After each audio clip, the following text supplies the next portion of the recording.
আসসালামু আলাইকুম সবাইকে। আশা করি সবাই ভালো আছেন। চলে আসলাম আজকে নতুন একটি ভাজির রেসিপি নিয়ে। এই ভাজিটা খেতে অসম্ভব মজাদার আর তৈরি করতে একদমই সহজ।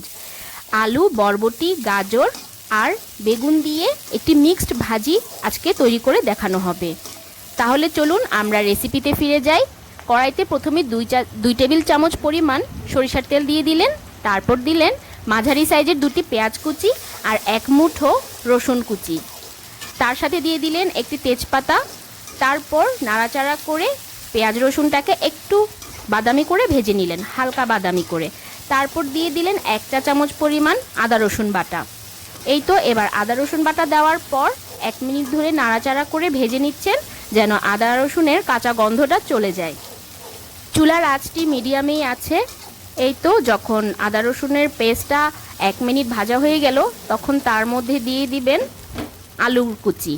আলুগুলোকে কুচি কুচি করে কেটে পানি দিয়ে ভালো করে ধুয়ে ভিজিয়ে রেখেছিলেন, নয়তো আলুগুলো কালো হয়ে যাবে, সেই জন্য।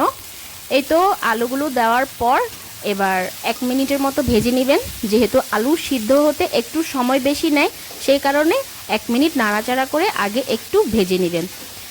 আর আলুটা যখন 1 মিনিট ভাজা হয়ে যাবে, তারপর দিয়ে দিবেন এখানে পরিমাণ মতো বরবটি, পছন্দ মতো গাজর এবং কিছু বেগুনগুলোকে একটু বড় বড় করে কেটে নিয়েছে, যেহেতু বেগুন সেদ্ধ হতে তেমন একটা সময় লাগে না, সেই কারণে। আর স্বাদ মতো লবণ আর সামান্য একটু হলুদ গুঁড়া দিয়ে এবার ভালো করে নাড়াচাড়া করে মিশিয়ে নিচ্ছেন। ভালো করে নাড়াচাড়া করে মিশিয়ে নেওয়ার পর ঢাকনা দিয়ে ঢেকে দিবেন 2 মিনিটের জন্য। চুলার আঁচটি থাকবে মিডিয়াম লোতে, যেন সবজিগুলো কিছুটা সেদ্ধ হয়ে যায়। এই তো 2 মিনিট পর ঢাকনা তুলে একটু করে ভালো করে নাড়াচাড়া করে দিবেন। তারপর দিয়ে দিবেন আরও কিছু গুঁড়া মশলা। দিয়ে দিচ্ছেন 1 চা চামচ লাল মরিচের গুঁড়া, 1 চা চামচ ধনে গুঁড়া আর হাফ চা চামচ জিরার গুঁড়া।